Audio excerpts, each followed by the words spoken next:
HIV western blot test क्या है, कब करें, कब ना करें, रिपोर्ट को कैसे पढ़ा जाए, डिटेक्टेड, नॉट डिटेक्टेड और इंडिटरमाइन का मतलब क्या है, पॉजिटिव कंट्रोल बैंड का मतलब क्या है, इन सभी विषयों पर आज हम इस वीडियो में बात करेंगे। सबसे पहले ये देखते हैं कि वेस्टर्न ब्लॉट टेस्ट क्या डिटेक्ट करता है। तो वेस्टर्न ब्लॉट टेस्ट हमारे खून में HIV के खिलाफ जो एंटीबॉडी है उसको डिटेक्ट करता है। क्या आज के समय में वेस्टर्न ब्लॉट टेस्ट महत्वपूर्ण है या नहीं? तो नहीं।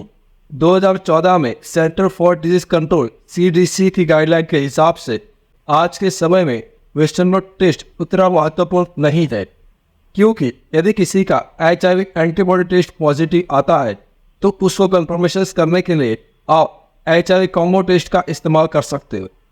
यदि आपका HIV कॉम्बो टेस्ट पॉजिटिव आता है तो उसको कंफर्मेशन करने के लिए आप अन्य 2 किस्म का HIV एंटीबॉडी टेस्ट इस्तेमाल कर सकते हो। इस तरह से वेस्टर्न ब्लॉट टेस्ट की महत्वपूर्ण काफ़ी कम हो गई है।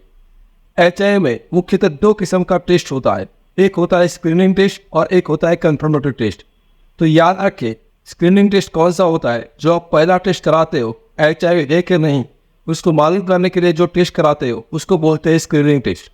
और यदि किसी का स्क्रीनिंग टेस्ट पॉजिटिव आता है तो पॉजिटिव टेस्ट को कंफर्म करने के लिए जो टेस्ट कराते हो उसको बोलते हैं कंफर्मेटिव टेस्ट। तो आपको western blot as a confirmative test की जरूरत नहीं है। तो फिर वेस्टर्न ब्लॉट टेस्ट किसको और कब कराना चाहिए? तो ये एक थर्ड अपायर जैसा टेस्ट है। यदि किसी का कॉम्बो टेस्ट पॉजिटिव है और एंटीबॉडी टेस्ट नेगेटिव है, या उसका उल्टा एंटीबॉडी टेस्ट पॉजिटिव है और कॉम्बो टेस्ट नेगेटिव है, तो ऐसा डिसीजन नहीं हो सकता। ऐसी कोई सिचुएशन है, सिर्फ और सिर्फ उसी केस में आप HIV वेस्टर्न ब्लॉट टेस्ट का इस्तेमाल कर सकते हो। इस western blot test antibody test है तो उसका विंडो पीरियड कितना रहता है? तो इसका विंडो पीरियड 3 महीने का रहता है। इस रिपोर्ट्स के अंदर रेफरेंस वैल्यू क्या होगी? तो आमतौर पर जिस इंसान को HIV नहीं होगा तो उसके खिलाफ उसका एंटीबॉडी भी नहीं बनेगा। तो उसकी एंटीबॉडी के खिलाफ जो भी रिपोर्ट में लिखा होगा वह होगा antibody band non detected. Non detected normally लिखा होगा। तो नॉन डिटेक्टेड का मतलब है कि HIV नहीं है। तो जो इंसान पॉजिटिव होगा उसमें क्या लिखा होगा? तो उसमें कम से कम एक कैटेगरी के 2 बैंड पॉजिटिव होंगे और दूसरी कैटेगरी से 1 बैंड कम से कम पॉजिटिव होना चाहिए। तो इस तरह से 2 या 3 बैंड पॉजिटिव होने पर ही किसी इंसान को HIV पॉजिटिव घोषित कर सकते हैं। सिर्फ कोई 1 या 2 बैंड रैंडमली पॉजिटिव आता है तो उसके हिसाब से किसी को पॉजिटिव घोषित नहीं कर सकते। उसका जो फिक्स क्राइटेरिया है उसी हिसाब से 2 या 3 बैंड पॉजिटिव आने चाहिए। यदि उसी क्राइटेरिया के हिसाब से HIV पॉजिटिव आता है, बैंड पॉजिटिव आता है, बैंड डिटेक्टिव लिखा हुआ आता है, तभी उस इंसान को HIV पॉजिटिव घोषित करेंगे। और कभी कभार ऐसा भी होता है कि इस क्राइटेरिया के हिसाब से इस बैंड पॉजिटिव नहीं आते हैं, रैंडमली कोई बैंड पॉजिटिव आता है, तो उस टेस्ट को ना तो पॉजिटिव डिक्लेयर कर सकते हैं और ना तो नेगेटिव डिक्लेयर कर सकते हैं। तो उस केस में इनडिटरमाइंड रिजल्ट लिखा आ सकता है। तो उस केस में या तो आपको उसको कंफर्मेशन करने के लिए HIV का प्रोवायरल DNA क्वालिटेटिव टेस्ट कराना है, या तो फिर आप कुछ समय के बाद वापस वेस्टर्न ब्लॉट टेस्ट करा सकते हो। और बहुत सारे लोग एक रिपोर्ट्स को देखकर कभी कभी डर जाते हैं। उसमें क्या लिखा होता है कि कंट्रोल बैंड पॉजिटिव।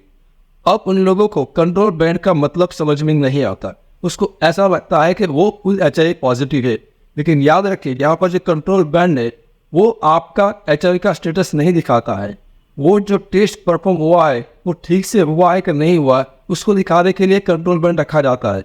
यदि कंट्रोल बैंड पॉजिटिव है उसका मतलब जो टेस्ट हुआ है वो सही तरीके से हुआ है, उसका जो टेक्निक का इस्तेमाल हुआ वो सही तरीके से हुआ है। तो आपका कंट्रोल बैंड पॉजिटिव आए तो उसके लिए आपको डरने की आवश्यकता नहीं है। ये टेस्ट कहाँ पर उपलब्ध होता है? तो ये टेस्ट जो बड़ी लेबोरेटरी से सिर्फ वहाँ पर उपलब्ध होता है। इस टेस्ट का रिजल्ट आने में आपको 2 दिन से लेकर 5 दिन का वक्त लग सकता है। इसका खर्चा आप 1500 से लेकर 3500 रुपये तक हो सकता है। यदि आपका रिपोर्ट नेगेटिव है, आप 3 महीने के बाद कराया है, तो ये कंफर्म है कि नेगेटिव है, आपको और कोई टेस्ट कराने की जरूरत नहीं है। और यदि आपका कोई स्क्रीनिंग टेस्ट पॉजिटिव है, उसके बाद आपने टेस्ट कराया और ये भी पॉजिटिव है, तो कंफर्म हो जाता है कि आपको HIV है। तो फिर आपको HIV के इलाज करने के लिए HIV स्पेशलिस्ट डॉक्टर से मिलना चाहिए, या तो गवर्नमेंट के ART सेक्टर्स को विजिट करना चाहिए। हमारा मिशन है HIV एक्सपोजर से जुड़ा हुआ आपका डर और दर्द को दूर करना।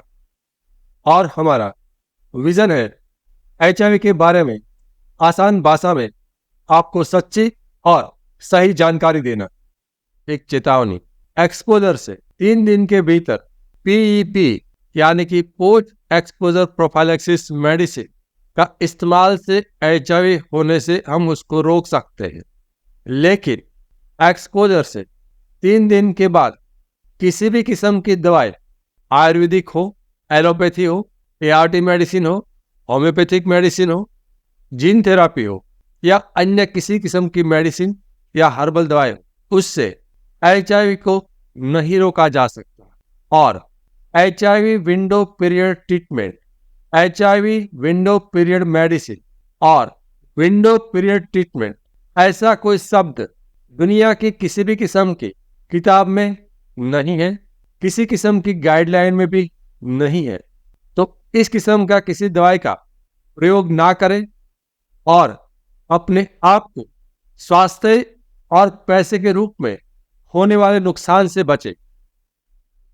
मैं HIV AIDS specialist doctor Ketan Ranparia पिछले 17 सालों में 12,000 से भी अधिक पेशेंट का कंसल्टेशन कर चुका हूं।